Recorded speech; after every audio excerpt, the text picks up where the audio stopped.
Bom momento, hoje estou aqui para falar por que é tão difícil, ou se não impossível, conversar com fascistas, ou com sua versão do Peniquim, os bolsonaristas. Para tentar explicar isso, eu vou trazer o trabalho de um psicanalista, aluno do Freud, William Reich, que em 1933 analisou a psicologia das massas sobre o fascismo. Ele via a emergência do fascismo lá em 33. Para quem não lembra, o fascismo ele começa no final dos anos 20 na Itália, e aí ele vai, por exemplo, na Alemanha de Hitler. Em 33 ele vai conseguir ser nomeado como uma espécie de primeiro-ministro da Alemanha, então é a ascensão, é bem o começo, mas William Reich já percebe duas coisas muito importantes que vai nos ajudar a entender por que é tão difícil, se não impossível, falar com sujeitos que já estão fascistizados. William Reich ele analisa que o fascismo ele não é da ordem necessariamente racional, ele não passa primeiro pela razão. Isso, de algum modo, vai ser corroborado pelas perspectivas posteriores de Foucault, Deleuze e Guattari, por exemplo. O que acontece? A gente não entende o fascismo no sentido de argumentação lógico-racional. Tu não chega uma pessoa e diz, olha só, o imigrante, o gay, o negro, eles são os inimigos, eles vão destruir nossa nação e a tua vida e o teu modo de ser no mundo. E aí o sujeito pensa por lógica, pois é, né? Vou aderir a isso. Porque por lógica racional não tem como sustentar algo desse tipo, algo preconceituoso.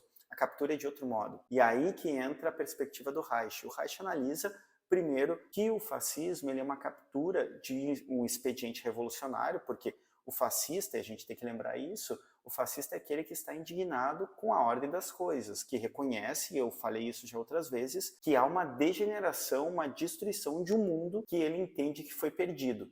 O fascista, então, ele é, de algum modo, no primeiro momento, essas forças revolucionárias têm um tanto de libido.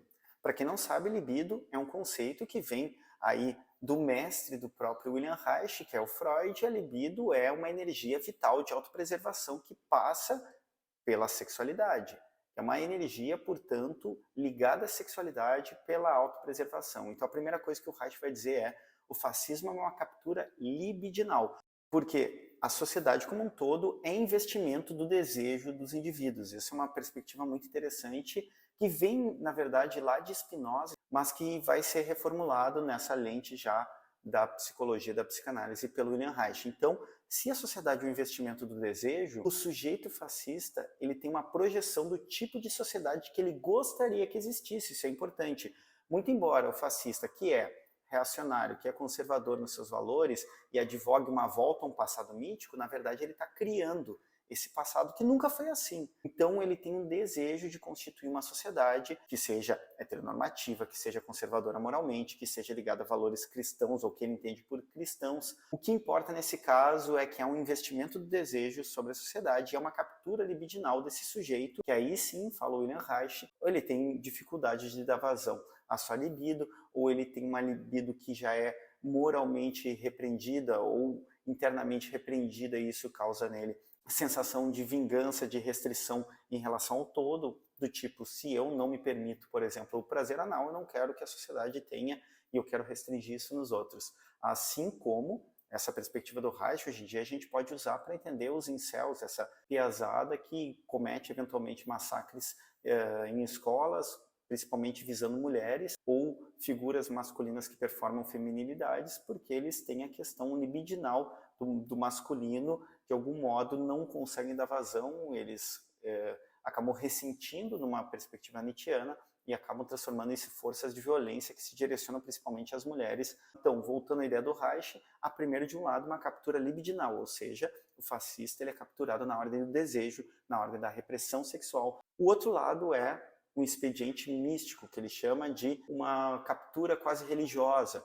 O fascista ele olha para o seu líder e ele não vê uma pessoa exatamente, ele vê uma espécie de enviado de Deus, e por isso o fascismo sempre se baseia numa dicotomia bastante simplória entre bem contra o mal. Porque dentro dessa visão há uma constituição de uma espécie de maniqueísmo no qual o líder fascista é o bem, que trava uma guerra, praticamente uma guerra santa, contra o mal. Então, o fascista ele adere a esse líder independente do que esse líder faça. Certa vez o Trump falou que ele tem apoiadores que continuariam apoiando ele, mesmo que ele pegasse uma arma e atirasse numa pessoa na frente deles, ou seja, Se os apoiadores do Trump testemunhassem ele assassinar uma pessoa no meio da rua à luz do dia, ainda assim continuariam apoiando ele. Então, por que é tão difícil falar com um fascista?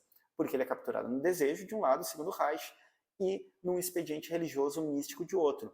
Onde está a razão nisso? A razão na ordem do desejo, ela entra num segundo momento, tentando refrear ou dar vazão ao desejo, ou justificar ele, mas não comanda o desejo, pelo menos não na perspectiva do Reich, nem na perspectiva do Spinoza, nem do Nietzsche, nem do Deleuze e Foucault, e aqueles que são meus referenciais teóricos. Muitas vezes a gente tem uma crença iluminista de que a razão ela determina tudo, então a gente acha que dando boas razões a pessoa mudaria de posição política, mudaria, por exemplo, alguns vícios. O próprio discurso moral, ele aposta nisso quando fala, por exemplo, das drogas, diz, só usa droga quem quer, quando a gente sabe que há relações neuroquímicas de dependência que não passam exatamente pelo extrato da razão, daquilo que Nietzsche chama de pequena razão, que é essa central que significa as coisas na nossa cabeça e diz se é certo ou se é errado, mas que, no fim das contas, não tem exatamente uma ingerência direta sobre os desejos. Então, é tão difícil falar com o fascista porque a captura é do desejo e a captura é religiosa. E aí vocês vão me perguntar, e aí, Júlio, não tem o que fazer? É aceitar? Bom, há sujeitos que ainda podem ser capturados no afeto,